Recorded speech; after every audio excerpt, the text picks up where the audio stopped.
தானே? அப்புறம் என்ன இந்த ஊருக்கு வந்திருக்க? ஏதாவது முக்கியமான விஷயமா? சந்தியா இன்னைக்கு தான் போஸ்டிங் கிடைச்சிருக்கு. இந்த ஊருக்கு ஏஎஸ்பியா.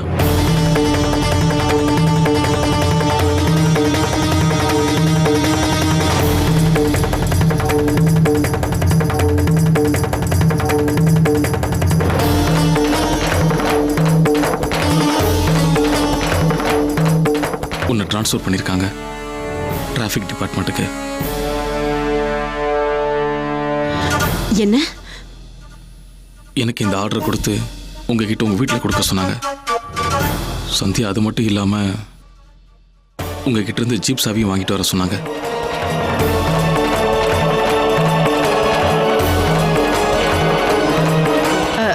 ஜீப் சாவியா?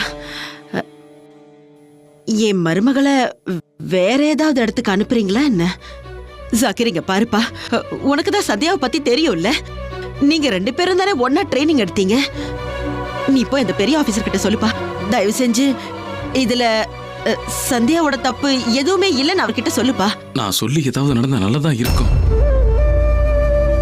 ஆனா இந்த ஆர்டரை மேலிடத்துல இருந்து பாஸ் பண்ணிருக்காங்க. இதை யாராலையும் எதுவும் செய்ய முடியாது.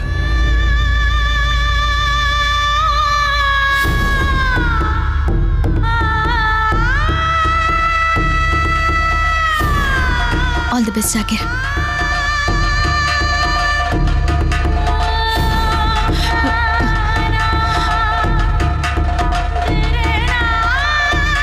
I'm really very sorry. இது எனக்கு எவ்வளவு கஷ்டமா இருக்குன்னு தெரியுமா? இல்ல நீ இதுக்கு கஷ்டப்பட வேண்டிய அவசியம் இல்ல. It's okay.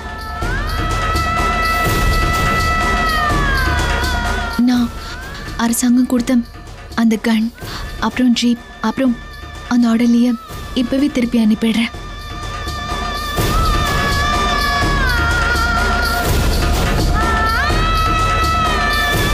எனக்கு உன்னுடைய ஆட்கள் யாரும் தேவையில்லை. எனக்கு ஒருத்தர் இருக்காரு, அதுவே போதும். ஏமா சந்தியா, அவர் சொல்ற மாதிரி டிராஃபிக் டிபார்ட்மெண்ட்டுக்கு மாத்திருக்காங்கன்னா அது உனக்கு கொடுத்திருக்க தண்டனையா? எல்லாமே இந்த கடவுளுக்கு தான் வெடிச்சோம். என்னென்னமோ நடந்து போயிடுச்சு. எனக்கு என்னமோ இதெல்லாம் கண்டிப்பா கந்திருஷ்டியால தான் எனக்கு தோணுது.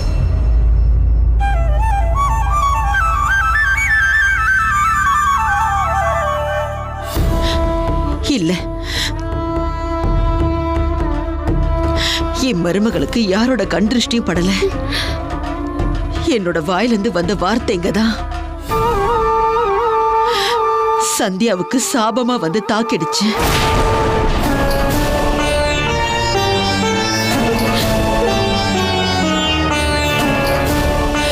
நேத்து கோவத்துல நான் பாட்டுக்கு உன்னோட வேலை நாசமா போட்டோன்னு சபிச்சேன். அதான் கடவுள் காதுல அது விழுந்துடுச்சு.